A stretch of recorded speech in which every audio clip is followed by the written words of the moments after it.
नमस्कार दोस्तों, बहुत बहुत स्वागत है आप सभी का हमारे इस YouTube चैनल स्टडी वायर में। दोस्तों मेरा नाम है हेमंत बड़ोदे और आज हम मध्य प्रदेश जेल प्रहरी 2018 का 4 अक्टूबर को एक पेपर हुआ था जिसके बारे में आज हम चर्चा करने वाले हैं कि कौन कौन से क्वेश्चन मध्य प्रदेश और जीएस से संबंधित आए थे। ठीक है, और उसके आसपास जितनी भी जानकारी हम आपको बता पाए वो सब बताएंगे। ठीक है, जैसे देखें पहला क्वेश्चन एक आया था दोस्त, कांजीरंगा राष्ट्रीय उद्यान। कौन सा?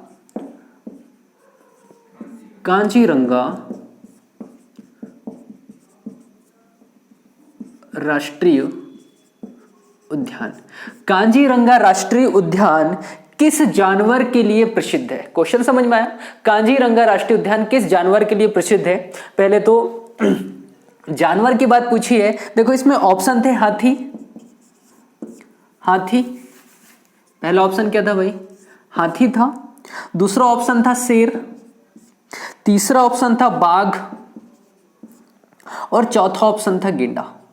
आई होप इस क्वेश्चन का आंसर आपको पता होगा। बहुत सरल सा क्वेश्चन था। इसका आंसर क्या था? गेंडा। जो कांजीरंगा राष्ट्रीय उद्यान है किस लिए प्रसिद्ध है? गेंडे के लिए। पता है ना आप लोगों को? चलो इसका आंसर क्या हो गया भाई? गेंडा। अब देखो इससे संबंधित हम और कौन कौन से क्वेश्चन यहां पर कंप्लीट कर सकते हैं। पहले तो इस बात को समझो कि जो कांजीरंगा राष्ट्रीय उद्यान है ये असम में। कहां पर है भाई? असम में। देखो असम में 2 राष्ट्रीय उद्यान बहुत प्रसिद्ध है। कितने? 2। एक तो कांजीरंगा राष्ट्रीय उद्यान हो गया और एक मानस वन्यजीव अभ्यारण्य, है ना। तो कांजीरंगा राष्ट्रीय उद्यान और मानस राष्ट्रीय उद्यान या फिर मानस वन्यजीव अभ्यारण्य, ये दोनों कहां पर है? असम में। और इस बात को बहुत ध्यान से समझना, मानस वन्यजीव अभ्यारण्य और कांजीरंगा नेशनल पार्क ये दोनों यूनेस्को में शामिल है। किसमें? यूनेस्को में शामिल है। ठीक है, दोनों यूनेस्को में शामिल होते हैं। इंपॉर्टेंट क्वेश्चन है। ठीक है, तो कांजीरंगा राष्ट्रीय उद्यान कहां हो गया? असम में। मानस वन्यजीव अभ्यारण्य कहां होगा? असम में। दोनों किसमें शामिल है? यूनेस्को में। यूनेस्को मतलब होता है क्या? United Nation Educational Scientific Culture Organization, ये इसका क्या होता है? पूरा नाम। और यूनेस्को के बारे में एक चीज और समझ लो, इसकी स्थापना 1946 में हुई थी। कब हुई थी? 1946 में। ठीक है, फ्रांस की राजधानी पेरिस में इसका हेडक्वार्टर है। पेरिस में क्या है? हेडक्वार्टर है। चीजें समझ में आ गया? ठीक है, तो यूनेस्को की स्थापना कब हो रही है भाई? 1946 में, और पेरिस में इसका हेडक्वार्टर है। इस चीज को समझ पाए आप लोग? यूनेस्को का पूरा नाम क्या होगा? United Nation Educational Scientific Culture Organization. चीजें समझ में आ रही है? चलो जल्दी से मुझे ये बता दो, भारत के ऐसे कितने शहर है जो यूनेस्को में शामिल है? कितने शहर है? चलो इसका आंसर मैं बता देता हूं भाई, 2 शहर है। कितने शहर है? 2। इन 2 शहरों का नाम आपको बताना है। चलो इसमें से भी पहला शहर मैं बता देता हूं। पहला शहर का नाम है अहमदाबाद। अहमदाबाद। दूसरा शहर का नाम आपको बताना है जो कि हाल ही में विगत वर्ष में शामिल हुआ है। तो दूसरा शहर कौन सा है? ठीक है, चीजें समझ में आ रही है? चले अब देखें यहां पर 4 ऑप्शन थे। 4 ऑप्शन से और क्या क्या क्वेश्चन निकल के आ सकते हैं आप लोगों के पास? जैसे हाथी से क्वेश्चन, बहुत अच्छा क्वेश्चन है। समझो, पृथ्वी पर पाया जाने वाला सबसे बड़ा जीव, पृथ्वी पर या फिर स्थल पर पाए जाने वाले सबसे बड़ा जीव, स्थल पर, पृथ्वी पर नहीं, स्थल पर पाए जाने वाले सबसे बड़ा जीव कौन सा हो गया? हाथी। चीजें समझ में आई? देखो एक हाथी सफेद कलर का होता है, इसे हम कहते हैं सफेद हाथी।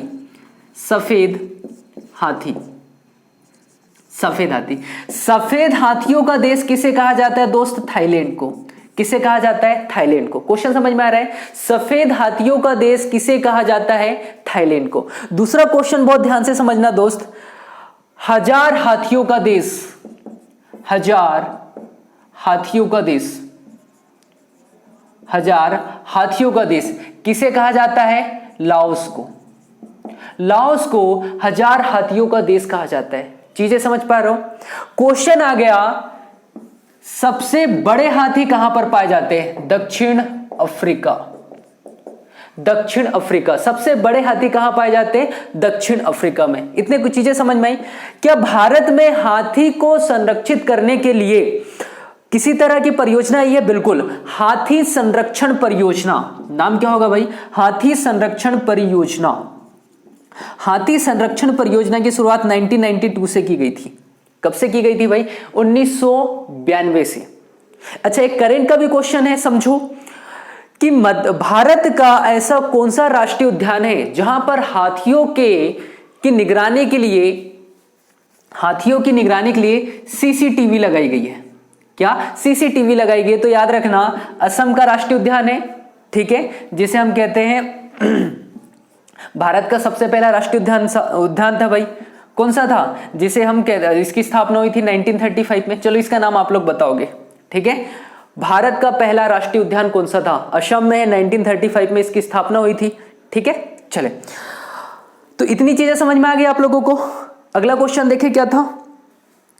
चले अगला क्वेश्चन देखते हैं। एक क्वेश्चन था दोस्त, समझो 1948 में संविधान सभा ने भाषाई प्रांत आयोग की नियुक्ति की, जिसका नेतृत्व किसके द्वारा किया गया था? ठीक है, एक मिनट रुको, मैं फिर से क्वेश्चन दोहराता हूं।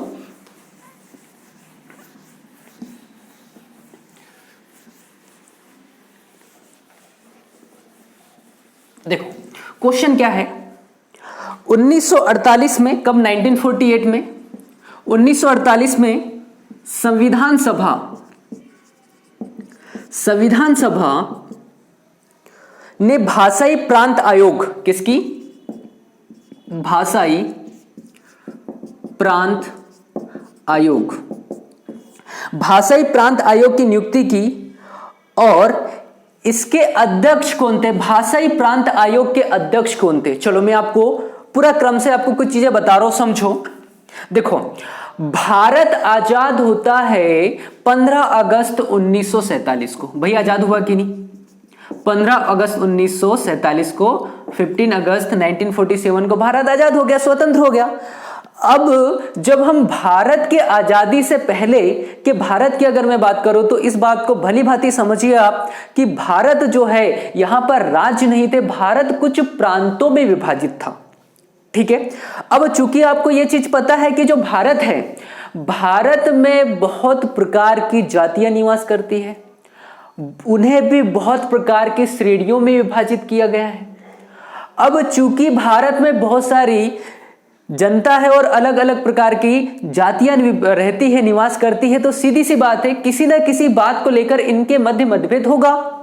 तो सभी लोग बोलेंगे कि नहीं भाई, भारत में विशेष जाति के क्षेत्र जो है उनके लिए एक अलग या फिर एक अलग राज्य का निर्माण कर दिया जाए, ठीक है। तो यह आवाज लगातार उठने लगी। तो जब भारत आजाद हो गया 15 अगस्त 1947 को, इसके पश्चात 1948 में संविधान सभा तो पहले ही बन चुकी थी, है ना। संविधान सभा पहले बन गई थी 1946 में, पता है आप लोगों को, ठीक है। तो संविधान सभा ने एक समिति बनाई या फिर एक आयोग बनाया जिसे हम कहते हैं भाषाई प्रांत आयोग, और इनसे पूछा गया कि क्या भारत में भाषा के आधार पर राज्यों का गठन होना चाहिए? इन्होंने बोला नहीं।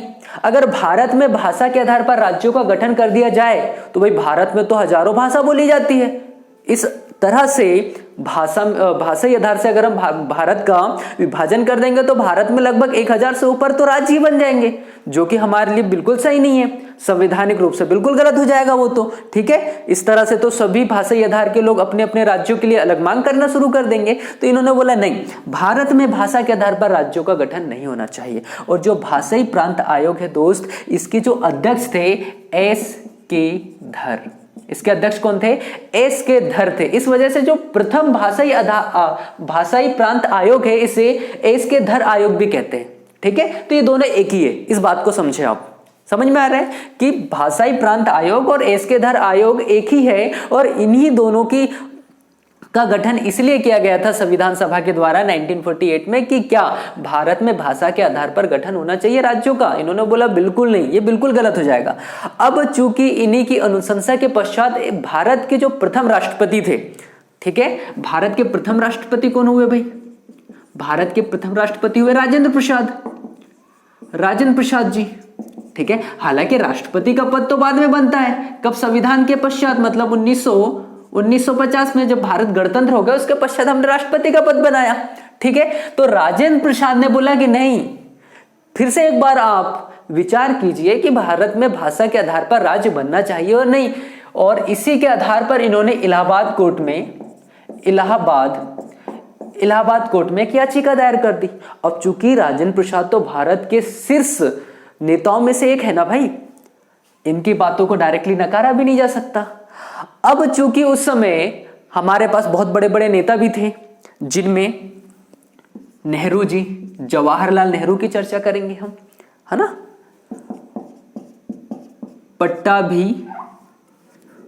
पट्टाभी सीतारामैया और सरदार वल्लभ भाई पटेल।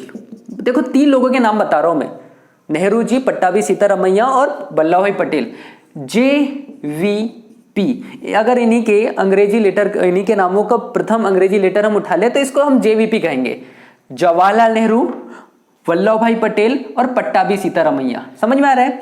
तो जब राजेंद्र प्रसाद ने ये याचिका दायर की इलाहाबाद हाईकोर्ट में कि एक बार इस पर पुनः विचार करें कि भारत में क्या भाषा के आधार पर राज्य बनना चाहिए या नहीं, तो इसी के पश्चात इन तीनों सदस्यों ने मिलकर एक समिति बनाई जिसे हम JVP समिति कहते हैं। इसकी स्थापना 1949 में हो गई थी। कब हो गई थी भाई? 1949 में। और जो भाषाई प्रांत आयोग है, मतलब एसके धर आयोग, इन्होंने जो अनुशंसा की थी, इनका निरीक्षण इन्होंने एक बार फिर से कर दिया। ठीक है, अब निरीक्षण करने के पश्चात इन्होंने भी अपनी अनुशंसा दी कि नहीं, भारत में भाषाई आधार पर राज्यों का गठन बिल्कुल नहीं होना चाहिए, जो कि उचित भी था। ठीक है, चलो अब इसके पश्चात क्या हुआ? इसके पश्चात अब चूंकि भारत में भाषाई आधार पर बहुत सारे क्षेत्र अलग अलग हैं, अब सभी के लिए हम राज्यों की स्थापना तो नहीं कर सकते, लेकिन विवाद तो उत्पन्न होंगे भाई।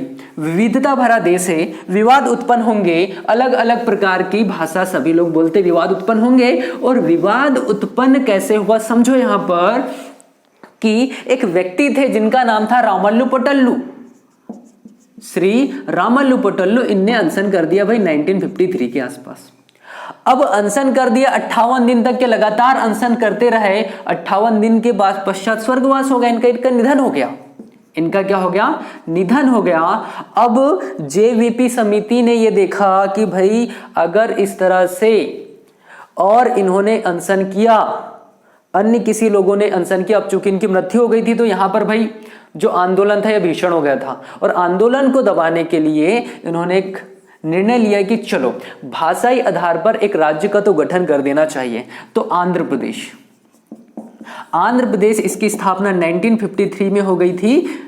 कारण क्या था? श्री रामल्लु पटल्लु ने यहां पर आमरण अनशन कर दिया।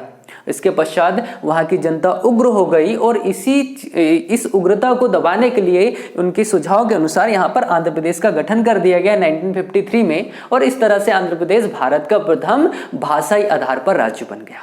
चीज समझ पा रहे हो आप लोग? ठीक। अब जैसे इन्होंने अपनी मांग रखी श्री रामल्लु पटल्लु ने, क्या अन्य क्षेत्र में अलग अलग मांगे नहीं रखी जाएगी?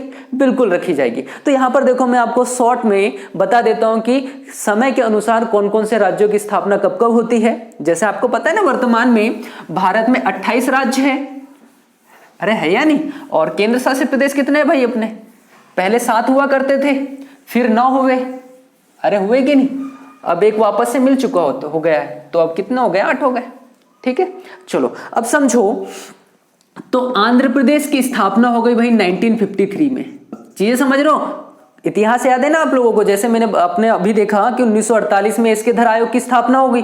किसके द्वारा? संविधान सभा के द्वारा। फिर JVP समिति आई, है ना। उसके बाद रामल्लु पटल्लु जी आए और अनशन किया, आमरण। उन्होंने आंध्र प्रदेश की स्थापना करा दी कब? 1953 में। चीजें समझ रहे हो? और समय समय में फिर परिवर्तित होगा। अब इसके पश्चात क्या हुआ दोस्त, भली भांति समझो इसको। देखो मैंने आपको मध्य प्रदेश जब पढ़ाया था शुरुआत में, तो आपको ये बताया था, इस समिति की चर्चा की थी। अब 1953 में ही एक समिति और बनाई दोस्त, इसका नाम था राज्य पुनर्गठन आयोग। ये राज्य पुनर्गठन आयोग, इसकी स्थापना 1953 में होती है और ये अपनी रिपोर्ट प्रस्तुत करेंगे 1955 पर, है ना। रिपोर्ट कब प्रस्तुत कर रहे हैं? 1955 में। और जो राज्य पुनर्गठन आयोग था दोस्त, ये 3 सदस्यीय था। 3 सदस्यीय। कितने सदस्य थे भाई? 3 सदस्य। देखो मैं नाम बता रहा हूं, आप लोग लिख लेना, ठीक है। फजल अली, KM पणिक्कर और हृदयनाथ कुंजरू। और जो फजल अली थे, फजल अली इसके अध्यक्ष थे। इस वजह से राज्य पुनर्गठन आयोग को कई बार फजल अली आयोग भी कहा जाता है, ठीक है। तो कौन कौन से हो गए? फजल अली, KM पणिक्कर और हृदयनाथ कुंजरू। अब इन्होंने रिपोर्ट प्रस्तुत कर दी 1955 में। अब हुआ ये, भारत सरकार के द्वारा 1956 में बोला चलो ठीक है, भारत में राज्यों की स्थापना कर देनी चाहिए। तो 1956 में 7वां संविधान संशोधन के तहत संसद के द्वारा कुल 14 राज्यों की स्थापना की गई। मतलब 1956 में कुल कितने राज्य थे भारत के पास? 14 राज्य थे। इस बात को समझ पा रहे हो आप लोग? अब चूंकि वर्तमान में 28 राज्य है, इसका अर्थ तो यह हुआ कि समय समय के अनुसार राज्यों की स्थापना हुई होगी। चलो वही देख ले अपन। तो सबसे पहले भाषाई आधार पर किसका गठन हो गया भाई? आंध्र प्रदेश का। किस आधार पर हुआ था? भाषा के आधार पर। चलो आगे बढ़े। देखो फिर क्या था, 2 राज्यों की चर्चा कर रहा भाई मैं, गुजरात और महाराष्ट्र। गुजरात और महाराष्ट्र की भी स्थापना हो गई। गुजरात में गुजराती बोलते, महाराष्ट्र में मराठी बोलते। भाई सीधी सी बात है, पहले संयुक्त प्रांत था भाई, विवाद उत्पन्न होंगे। उन्होंने बोला नहीं, यहां पर हमको भी राज्य चाहिए भाई। ठीक है, गुजरात और महाराष्ट्र को अलग कर दिया। समझ पा रहे हो आप लोग? ये कब कर दिया? 1960 में। अगर डेट पूछ लो तो 1 मई आता है ना। 1 मई 1960 को गुजरात और महाराष्ट्र की स्थापना कर दी गई। अच्छा, ये जो राज्य की स्थापना की बात करते हो, तो राज्य की स्थापना की शक्ति सिर्फ एक ही के पास है। किसके पास? संसद के पास। समझ में आ रहा है? राज्य की स्थापना की बात कर ले, या इनके नामों में परिवर्तन की बात कर ले, या फिर क्षेत्रफल को बढ़ाने या घटाने की बात कर ले, ये सब शक्ति किसके पास है? संसद के पास है। तो 1960 में गुजरात और महाराष्ट्र पृथक होकर 2 राज्य बन गए। समझ में आ रहा है इस चीज को? समझ पा रहे हो? ठीक है, अब बात करते, देखो 1963 में बन गया भाई नागालैंड। 1963 में क्या बन गया? नागालैंड। समझ पा रहे हो? 1966 में बन जाता भाई आपका हरियाणा। 1966 में क्या बन गया? हरियाणा। हरियाणा अलग हो गया, इसके बाद पंजाब अलग हो गया, है ना, और चंडीगढ़ अलग हो गया। समझ पा रहे हो इस चीज को? ठीक। 1966 के बाद समझना दोस्त, बात कर रहा हूं मैं 1972 की। कब की? 1972 में 3 राज्यों की स्थापना होती है। कितने राज्यों की? 3। देखो मैं बता रहा हूं आप लोगों को। सबसे पहले ध्यान रखो, मेघालय। मेघालय याद रखोगे। मेघालय के पश्चात आपको याद रखना है त्रिपुरा। त्रिपुरा, ठीक है। एक हो जाएगा मणिपुर। मणिपुर याद रखो इसे। मेघालय, मणिपुर और त्रिपुरा। अच्छा, इनकी डेट याद रखना भाई, कई बार आ जाती 21 जनवरी, है ना। 21 जनवरी को इन तीनों राज्यों की स्थापना कर दी गई, है ना, मेघालय, त्रिपुरा और मणिपुर। और इस तरह से 3 राज्यों की स्थापना हो गई 1972 में। ठीक है, समझ पा रहे हो आप? अच्छा, एक चीज और समझो, 1971 में एक राज्य और बना था, है ना, 72 से पहले 71 में, जिसका नाम है हिमाचल प्रदेश। इसको भी जानो आप लोग। 1971 में कौन सा राज्य बन गया? हिमाचल प्रदेश। ठीक है, आगे चर्चा करें। 1971 के 72 के पश्चात सीधे आ जाते हैं अपन 1975 में, 1975 में एक राज्य की स्थापना होती है जिसको बोलते हैं आप लोग सिक्किम। ठीक है, 1975 में सिक्किम राज्य की स्थापना हो जाती है। ध्यान रखना दोस्त, 36वां संविधान संशोधन है और भारत का 22वां राज्य है। बहुत इंपॉर्टेंट क्वेश्चन है, बहुत बार आ चुका है। ठीक है, भारत का 22वां राज्य सिक्किम और 36वां संविधान संशोधन के तहत बना था। समझ पा रहा हूं? इसके बाद सीधे छलांग लगाओ, 1987 में आ जाओ। 1987 में 3 राज्यों की स्थापना होती है। ये 3 राज्य कौन कौन से हैं? आओ चर्चा करते हैं। ठीक है, समझो भाई। अरुणाचल प्रदेश, ठीक है, मिजोरम और गोवा। अरुणाचल प्रदेश, मिजोरम और गोवा। और गोवा से याद रखना, गोवा ध्यान रखो बहुत अच्छे से, क्योंकि क्वेश्चन आता है। गोवा भारत का 25वां राज्य बना था। गोवा भारत का कौन सा राज्य बना है भाई? 25वां। तो 1987 में भी 3 राज्य की स्थापना हो गई, अरुणाचल प्रदेश, मिजोरम और गोवा। ठीक है, शायद इसकी अगर डेट पूछो गोवा की तो 30 मई है। देख लेना, कंफर्म नहीं हो एक्चुअली। ठीक है, चले इसके पश्चात सन 2000 की चर्चा कर ले।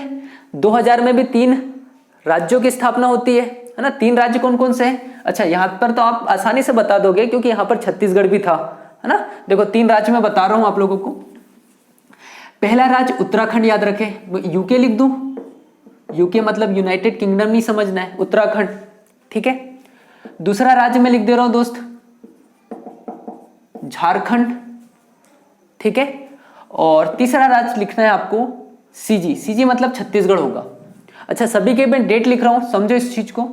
1 नवंबर 2000 को छत्तीसगढ़ की स्थापना होती है।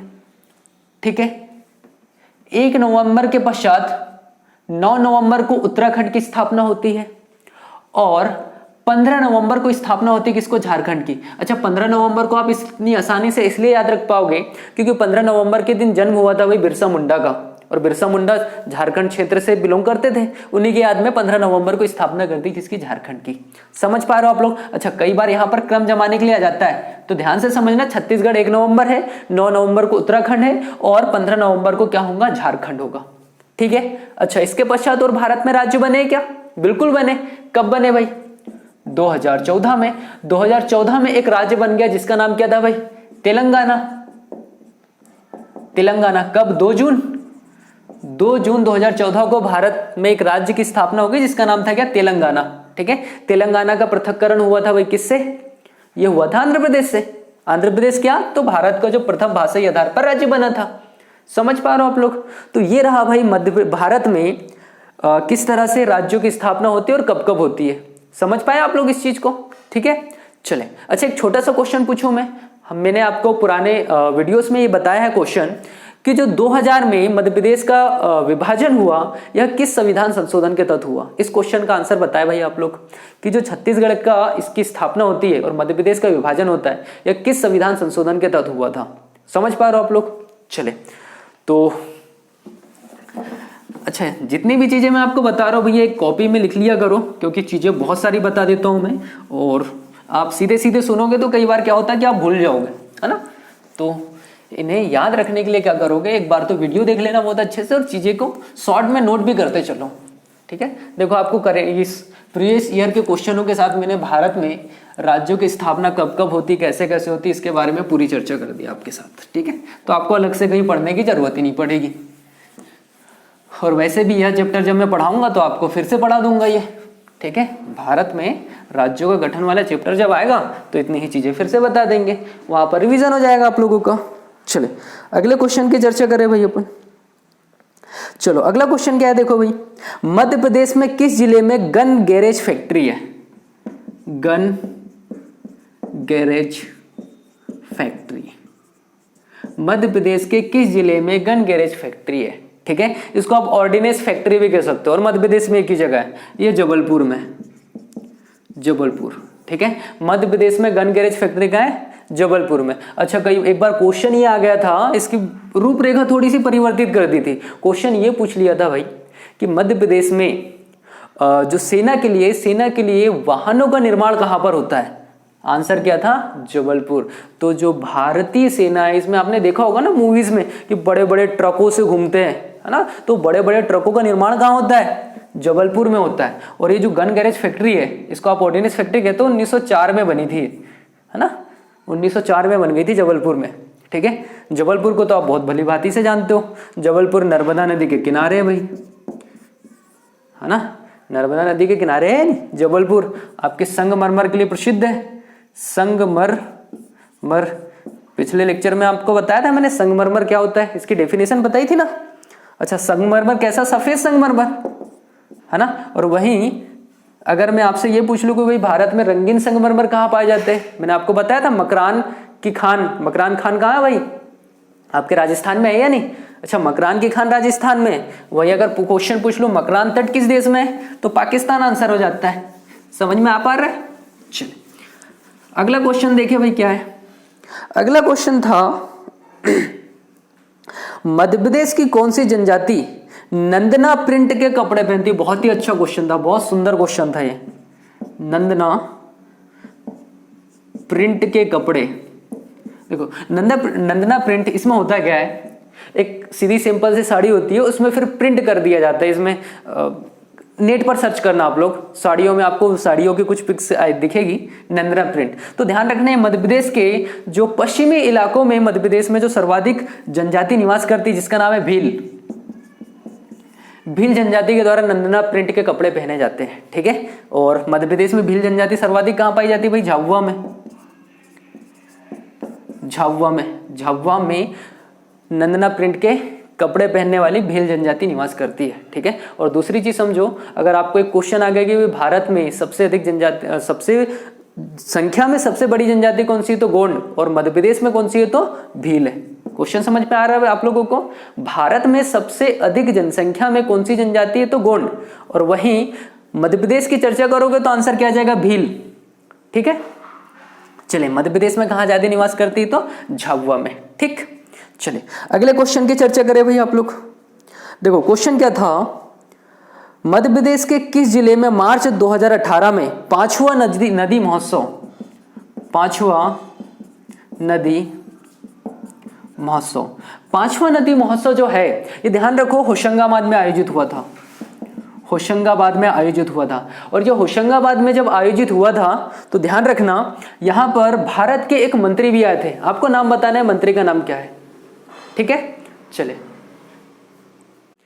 क्वेश्चन क्या देखा भाई अपन ने? पांचवा नदी महोत्सव का आयोजन कहां हुआ था? होशंगाबाद में। चलो आपसे क्वेश्चन क्या पूछा है मैंने कि यहां पर जो पांचवा नदी महोत्सव हुआ है यहां पर एक मंत्री आए थे, उनका नाम बताना है आप लोगों को। समझ पाए क्वेश्चन को? चले अगला क्वेश्चन देखो भाई क्या था, 1959 में 1949 में पंचायती राज स्थापित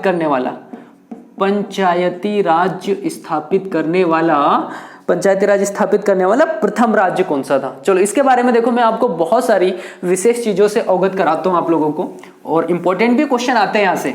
ठीक है, चलो देखो पंचायती राज सबसे पहले समझो 2 अक्टूबर 1959 को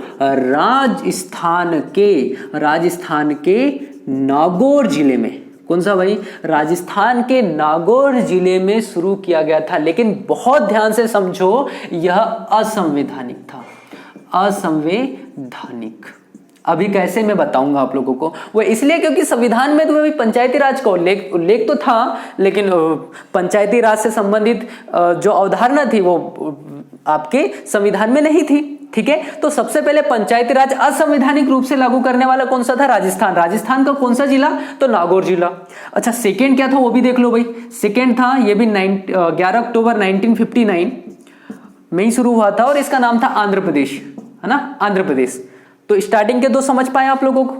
ठीक, लेकिन अब इसके पश्चात क्या हुआ? देखो पंचायती राज से संबंधित कुछ समितियों की स्थापना हुई है भाई समय पे। जैसे देखो ये समितियां याद रखना बहुत इंपॉर्टेंट है, जैसे बलवंत राय मेहता समिति। बलवंत राय मेहता समिति की स्थापना 1956 में हो गई थी, और इन्होंने अपनी रिपोर्ट 1957 में प्रस्तुत की। ठीक है, और इन्होंने ये कहा था कि भारत में जो पंचायती राज आप स्टार्ट करोगे ये 3 स्तरीय होना चाहिए। कितना स्तरीय? 3। इसके पश्चात अशोक मेहता समिति की स्थापना हो गई थी 1977 में। अशोक मेहता समिति की स्थापना कब हो गई भाई? 1977 में। समझ पा रहे हो आप लोग? ठीक है, इसके पश्चात राव समिति की स्थापना हो गई थी 1985 में। भाई राव समिति कब बन गई? तो राव समिति 1985 में बनी है। ठीक है, इसके पश्चात और कोई समिति थी क्या? एक और समिति थी, सिंघवी समिति। सिंघवी समिति की स्थापना 1986 में हो गई। सिंघवी समिति कब बन गई भाई? 1986 में। और एक समिति और थी, इस समिति का नाम था थुंगन समिति। कौन सी भाई? थुंगन समिति। थुंगन समिति की स्थापना 1988 में होती है, शायद सिंघवी समिति 1987 होना चाहिए। ठीक है, तो ये 5 समितियां मुख्य रूप से आई है भाई। किससे संबंधित है? ये सभी पंचायती राज से संबंधित है। समझ पा रहे हो आप लोग? इसको याद रखो, आ जाता है क्वेश्चन। बलवंत राय मेहता सबसे पहली समिति थी जो पंचायती राज से संबंधित है, 1956 में बनी थी, और 57 में इन्होंने रिपोर्ट प्रस्तुत की है। और इनकी अनुशंसा थी कि भाई जो पंचायती राज लागू किया जाएगा ये 3 स्तरीय होना चाहिए। कितने स्तरीय? 3 स्तरीय। ठीक है, पंचायती राज इंपॉर्टेंट है क्योंकि महात्मा गांधी जी का कॉन्सेप्ट था कि भारत में जो विकास होना चाहिए विकेंद्रीकरण होना चाहिए।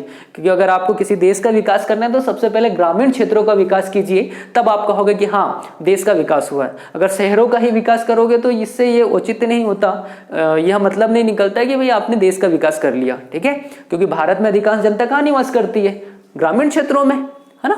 चले, तो बलवंत राय मेहता 1956-57 में रिपोर्ट प्रस्तुत, अशोक मेहता समिति 1977, राव समिति कब आ जाएगी? 85 में, सिंघवी समिति 87 में, और थुंगन समिति कब आती है? 88 में। समझ पा रहे हो आप लोग? अब दूसरी चीज समझो, जब मैंने यहां पर लिखा कि भाई ये तो असंवैधानिक था, तो क्या कोई ऐसे क्षेत्र है या ऐसे कोई राज्य है जिसने संवैधानिक रूप से पंचायती राज लागू किया था? तो इसके बारे में थोड़ा मैं संवैधानिक रूप से कुछ चीजें परिवर्तित हुई थी उसके बारे में थोड़ा बता देता हूं, समझो। देखो सबसे पहले क्या पंचायती राज का उल्लेख संविधान में है? बिल्कुल है। आप जब डीपीएसपी पढ़ोगे तो अनुच्छेद नंबर 40 में पढ़ोगे, डीपीएसपी में पंचायती राज का उल्लेख किया गया है। ठीक है, समझ पा रहे हो आप लोग? और आर्टिकल नंबर 243 में भी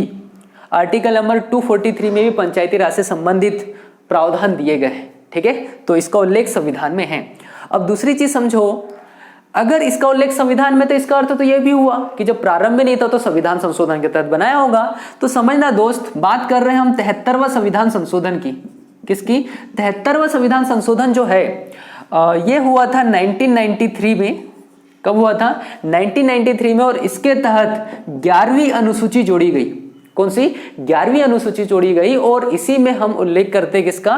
पंचायती राज से संबंधित का। ठीक है, किस अनुसूची में होगा भाई? 11वीं अनुसूची 1993 में। और 73वां संविधान संशोधन है ना। और 74वां संविधान संशोधन की अगर आप चर्चा करोगे, 74वां संविधान संशोधन ये भी 1993 में शुरू होगा और ये 12वीं अनुसूची में। और ये किससे संबंधित है? तो ये है आपके नगर पालिका से संबंधित, है ना।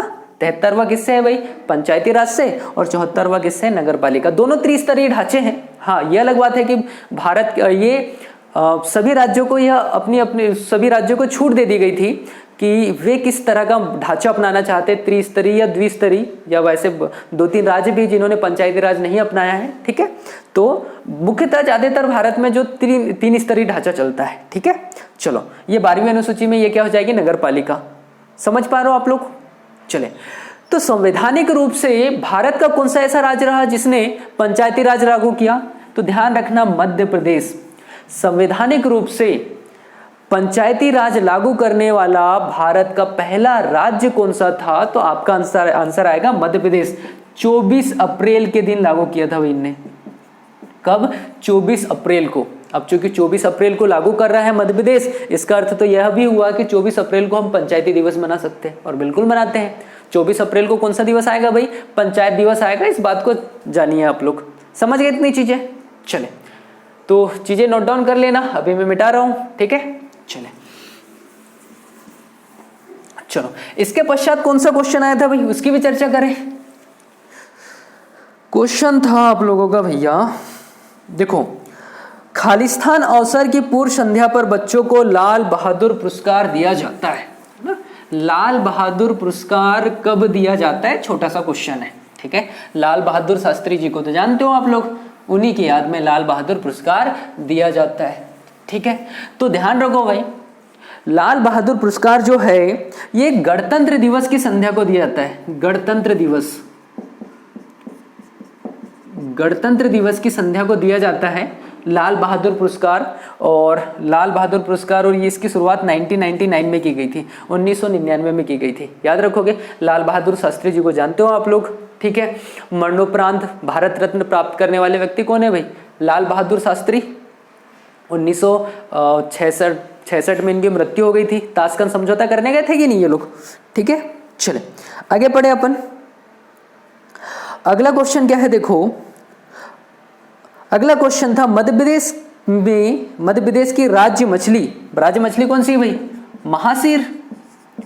मध्य प्रदेश की राज्य मछली खालिस्तान जिन से संबंधित है। टोर। किस जिन से संबंधित है? टोर जिन से संबंधित है। जब आप महासीर का वैज्ञानिक नाम पढ़ोगे तो उसमें टोर शब्द आएगा, आप आसानी से निकाल सकते हो उसे। ठीक है, और ध्यान रखो एक चीज और, जो महासीर मछली है इसका संरक्षण नर्मदा में होता है। और जो नर्मदा किनारे जो लोग रहते हैं वो ध्यान रखना महासीर मछली की पूजा भी करते हैं। मछलियों को पकड़कर मारते नहीं, जीवित रहती है मछली, और उनका श्रृंगार भी किया जाता है। सोने और चांदी के आभूषण भी पहनाए जाते हैं महासीर मछली को। और मध्य प्रदेश में किस नदी में होगी? नर्मदा नदी। ठीक है, मध्य प्रदेश की जीवन रेखा किसे कहते हैं भाई? नर्मदा नदी को। मध्य प्रदेश की सबसे बड़ी नदी और भारत देश की 5वीं सबसे बड़ी नदी कौन सी है? नर्मदा नदी। समझ पा रहे हो आप लोग इस चीज को? उद्गम कहां से होगा? अमरकंटक से। चले अगला क्वेश्चन देखें। क्वेश्चन क्या था? देखो, बहुत प्यारा क्वेश्चन है। प्रस्तावना में न्याय, सामाजिक, आर्थिक और राजनीतिक का जो आदर्श लिया गया है यह किस देश से लिया गया है? क्वेश्चन समझ में आ रहा है? हमारे संविधान की जो प्रस्तावना है, हमारे देश की जो प्रस्तावना है, संविधान की जो प्रस्तावना है, इसमें सामाजिक शब्द है, सामाजिक, आर्थिक और राजनीतिक।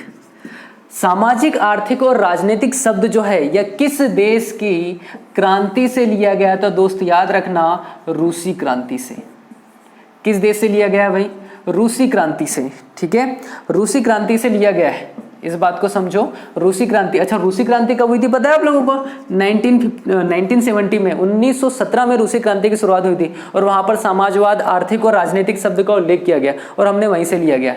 ठीक है, ठीक है। और प्रस्तावना को तो आप लोग जानते ही हो, हम भारत के लोग भारत को एक संपूर्ण प्रभुत्व संपन्न समाजवादी पंथ निरपेक्ष लोकतंत्रात्मक गणराज्य बनाने के लिए, ठीक है, इस तरह से आगे होगी। कभी मैं आपको प्रस्तावना को बहुत अच्छे से समझा दूंगा, जितने भी क्वेश्चन बनते हैं यहाँ से मैं आपको प्रस्तावना से संबंधित पूरे क्वेश्चन पढ़ा दूंगा। ठीक है, में से अगर आपने एक बार प्रस्तावना पढ़ ली तो बिल्कुल आपके क्वेश्चन कहीं भी बाहर नहीं जाएंगे। ठीक है, पूरे प्रस्तावना से संबंधित क्वेश्चन बन जाएंगे। तो इसको, अच्छा एक क्वेश्चन तो समझ ही लो, प्रस्तावना की शुरुआत किससे होती है? तो हम भारत के लोग से होती है। और क्वेश्चन ये आ गया कि प्रस्तावना की शुरुआत हम भारत के लोग से होती है, इसका अर्थ क्या है? तो याद रखो कि भाई भारत में जो संपूर्ण शक्ति है वो किस में निहित है? तो भारत की जनता में, और है भी। आप लोगों के पास ताकत है भाई कि 5 साल के पश्चात आप अपने अनुसार सरकार बना सकते हो। ठीक है भाई, सरकार बनने का अधिकार किसके पास है? आपके पास है। ठीक है, आप जिसको चाहो सरकार बना सकते हो। अब ऐसा नहीं कि कोई एक विशेष व्यक्ति सरकार बना देगा, बिल्कुल नहीं। उसमें एक विशेष समूह की आवश्यकता है, जो जिसे वोट देगा उसकी सरकार बनेगी। समझ पा रहे हो आप लोग? तो रूसी क्रांति की शुरुआत कब से हो रही है? 1917 से। और समाजवाद, आर्थिक और राजनीतिक जो शब्द है प्रस्तावना में वो कहां से लिए? तो रूसी क्रांति से। समझ पा रहे हो आप लोग इस चीज को? चले अगला क्वेश्चन देखो। अगला क्वेश्चन क्या है? किस भारतीय राज्य में ओणम त्योहार, ओणम त्योहार किस भारतीय राज्य में होता है भैया? ये किस भारतीय राज्य में होता है? केरल। बहुत प्रसिद्ध त्योहार है ये तो। ओणम त्योहार किस भारतीय राज्य में होता है? केरल में होता है। ठीक है, अच्छा इस ओणम के बारे में कुछ इतिहासकार कुछ अलग अलग बातें बताते हैं। जैसे कुछ लोग बोलते हैं कि जो ओणम त्योहार है यहाँ पर एक महान राजा होते थे महाबली नाम के, ठीक है, तो इनकी याद में ओणम त्योहार मनाया जाता है। और कुछ लोग ये बोलते हैं कि भाई यहाँ पर जब खेती की जाती है तो फसल जब उगती है उस समय में त्योहार मनाया जाता है। मुख्यतः ये बरसात के ही मौसम में मनाया जाता है ओणम त्योहार। कहाँ का है? केरल का है। याद रख पाओगे इस चीज को? अच्छा, केरल में एक बहुत चर्चित विवादित एक मंदिर था, उसका नाम बता सकते हो आप लोग? सबरीमाला। सबरीमाला टेम्पल कहाँ का है? केरल का है। ठीक है, चले आगे पढ़े। देखो, अच्छा ये करेंट का क्वेश्चन था, हालांकि उतना इंपॉर्टेंट नहीं है, फिर भी यहाँ पर एक शब्द इंपॉर्टेंट है जिसके बारे में मैं कुछ क्वेश्चन बता सकता हूँ आप लोगों को। जैसे देखो, एक क्वेश्चन आया था, मध्य प्रदेश में खालिस्तान के लिए नए विकास बैंक, मतलब न्यू डेवलपमेंट बैंक, एडीबी की बात कर रहे हैं, के साथ भारत के प्रथम ऋण समझौते को हस्ताक्षर किया गया था। तो इसके साथ जो हस्ताक्षर किया था हमने एडीबी के लिए, इसके साथ, तो ध्यान रखना मध्य प्रदेश में सड़कों का निर्माण के लिए हमने स्थापना, मतलब समझौता किया है। किसके साथ? एडीबी के साथ। ठीक है, किसके लिए? सड़क के निर्माण के लिए। तो यही इसका आंसर है, किसके निर्माण के लिए हमने ऋण समझौते के साथ हस्ताक्षर किए? तो याद रखना एडीबी के साथ सड़क निर्माण के लिए। ठीक है, एडीबी याद रखना भाई 1966 में बना है। इसका जो हेडक्वार्टर है मनीला में, मनीला कहाँ? फिलीपींस में। और इसमें सदस्य संख्या 68 है, 68 ना, सदस्य संख्या नहीं, 1 मिनट, 68 में बना और सदस्य संख्या 66 है शायद। ठीक है, चले आगे पढ़ ले अपन, इसे देख लेना थोड़ा डेटा। चले आगे पढ़ते हैं। अगला क्वेश्चन था, 1994 में तिहाड़ जेल सुधार में लाने के लिए रमन मैग्सेसे पुरस्कार। ठीक है, रमन मैग्सेसे पुरस्कार 1994 में किसे मिला? सीधा सीधा क्वेश्चन है भैया। ठीक है, रमन मैग्सेसे पुरस्कार, रमन मैग्सेसे पुरस्कार। देखो, रमन मैग्सेसे पुरस्कार के बारे में आपको कुछ चीजें बता देता हूं और फिर मैं बता दूंगा 1994 में किसको मिलता है। जो रमन मैग्सेसे पुरस्कार है दोस्त, इसकी स्थापना हुई थी 1957 में और वितरण किया जाता है कब से? 1958 में। दोनों क्वेश्चन अलग अलग है। शुरुआत कब से हुई आप बताओगे? 57 में। वितरण कब से किया जाता है? 58 में। दूसरा समझो, फिलीपींस के तीसरे राष्ट्रपति रमन मैग्सेसे की याद में दिया जाता है। इसे एशिया का नोबेल भी कहते हैं। क्या कहते हैं भाई? एशिया का नोबेल भी कहते हैं। किसको? रमन मैग्सेसे पुरस्कार को। समझ पा रहे हो इस चीज को? ठीक है। मुख्यतः यह 6 विधा में दिया जाता है। देख लेना भाई इस चीज को एक बार। कितनी विधा में दिया जाता है? 6 विधा में दिया जाता है। ठीक। अब समझते हैं कि भाई रमन मैग्सेसे पुरस्कार भारत में किन किन लोगों को मिला है। तो सबसे पहले समझना 1958 में आचार्य विनोबा भावे को मिलता है। आचार्य विनोबा भावे। ठीक है। रमन मैग्सेसे पुरस्कार प्राप्त करने वाले प्रथम व्यक्ति कौन है? आचार्य विनोबा भावे। या फिर प्रथम भारतीय व्यक्ति भी कौन है? तो आंसर क्या जाएगा आपका? आचार्य विनोबा भावे। आचार्य विनोबा भावे वही है जिन्हें 1983 में भारत रत्न मिला है। ठीक है। क्या मिला है? भारत रत्न। और आचार्य विनोबा भावे के बारे में एक चीज समझ लो दोस्त, इन्होंने भूदान आंदोलन भी चलाया था। भूदान आंदोलन शायद 1951 में, देख लेना इसे एक बार। ठीक है। भूदान आंदोलन आचार्य विनोबा भावे ने शुरू किया था 1951 में। ठीक है। भारत रत्न कब मिला? 1983 में मिला है। रमन मैग्सेसे कब मिल रहा है? 1958 में मिल रहा है। ठीक है। और आचार्य विनोबा भावे ने पावनार आश्रम भी बनाया है। ठीक है। पावनार आश्रम किसने बनाया भाई? आचार्य विनोबा भावे ने। ठीक। तो देखो आचार्य विनोबा भावे से मैंने कितनी चीजें बता दी आपको। सबसे पहले तो रमन मैग्सेसे पुरस्कार प्राप्त करने वाले प्रथम व्यक्ति, प्रथम भारतीय भी, दोनों क्वेश्चन कंप्लीट होता है। 1983 में क्या मिला था? भारत रत्न से सम्मानित किए गए थे। भूदान आंदोलन चलाया था 1951 में। और दूसरी चीज पावनार आश्रम की स्थापना कर दी थी इन्होंने। किसने? आचार्य विनोबा भावे ने। समझ पा रहे हो आप लोग? तो सबसे पहले किसको मिल गया भाई? आचार्य विनोबा भावे को। ठीक। अच्छा 1959 में एक और व्यक्ति को मिलता है, सीडी देशमुख। 1959 में किसको मिलता है? सीडी देशमुख ना। जब आप आरबीआई पढ़ोगे तो आरबीआई की स्थापना कब हो जाती है? 1935 में। और आरबीआई के प्रथम गवर्नर कौन थे भाई? आपके ओसबोर्न स्मिथ।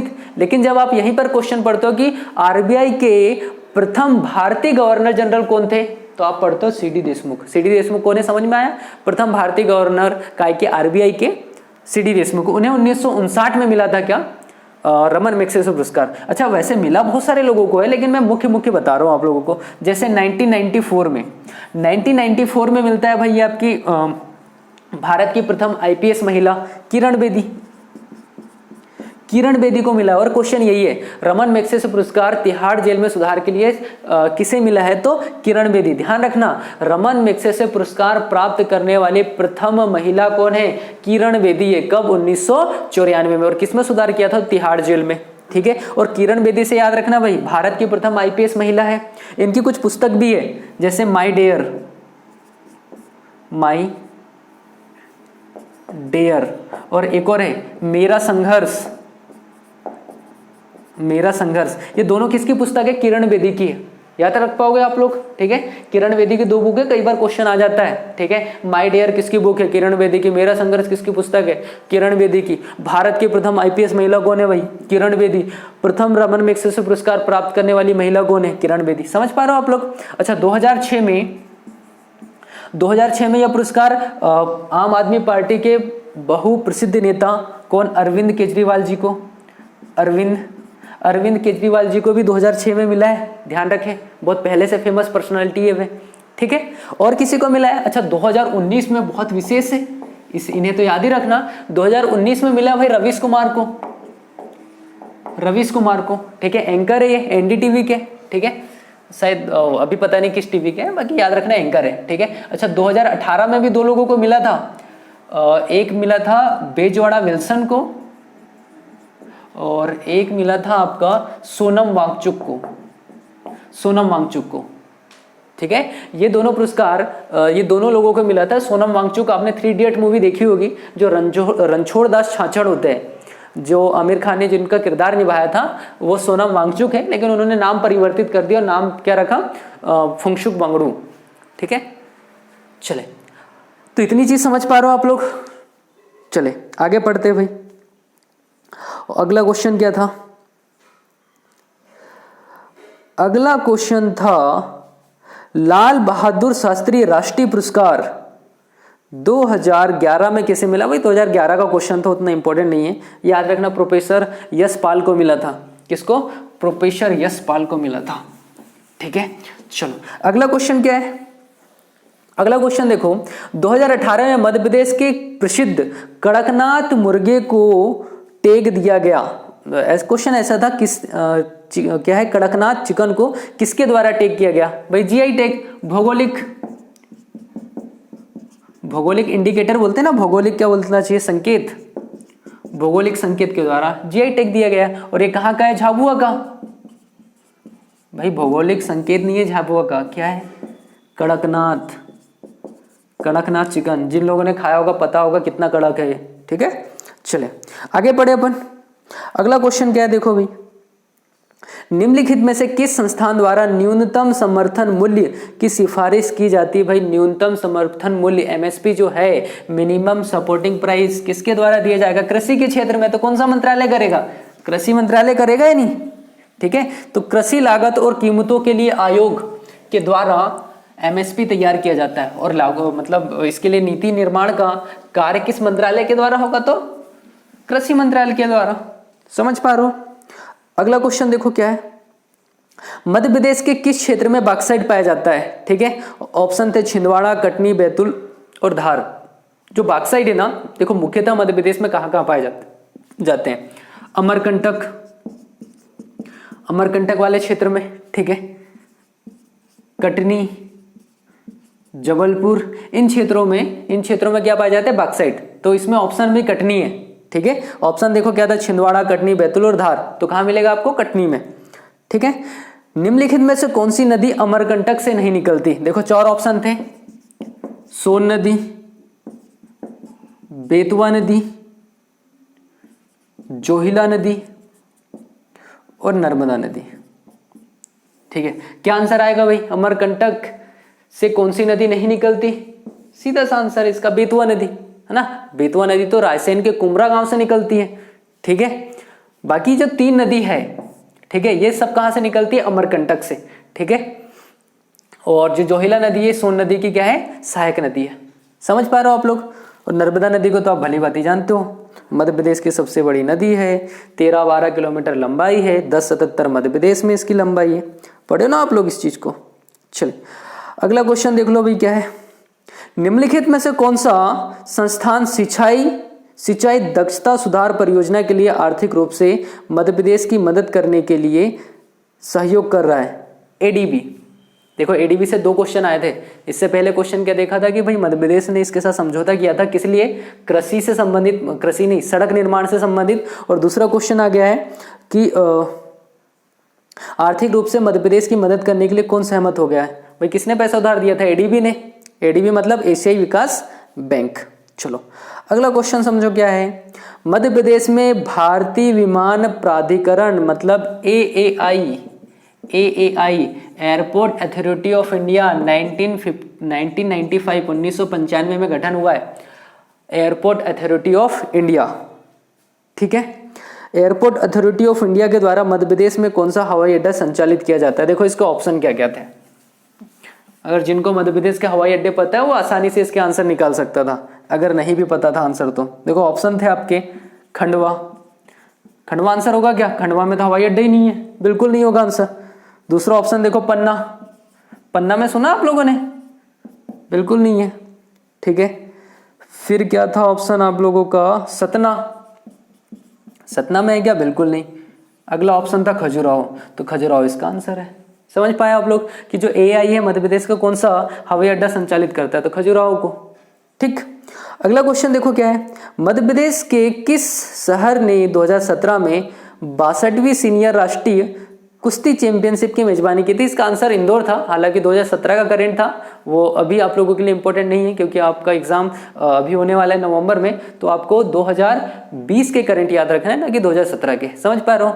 तो इस तरह से हमारे 20 क्वेश्चन के बारे में हमने डिस्कस किया भाई, ठीक है। इसी तरह से और भी जितने बचे हुए पेपर है इनका हम कभी डिस्कस कर लिया करेंगे, ठीक है। कल से आपकी मध्य प्रदेश की सीरीज पुनः शुरू होगी जिसमें हम मध्य प्रदेश का भौगोलिक क्षेत्र पढ़ने वाले हैं, ठीक है, कि मध्य प्रदेश में भौगोलिक क्षेत्र कौन कौन से कितने प्रकार से विभाजित किया गया है ना, प्राकृतिक क्षेत्र कौन कौन से हैं, ठीक है, कौन कौन से पठार है, उन पठारों में कौन कौन सी विशेषता है, इन सब की चर्चा अपन अगले लेक्चर में करेंगे, ठीक है। तो आज के लिए इतना ही भाई, धन्यवाद, जय हिंद, जय भारत।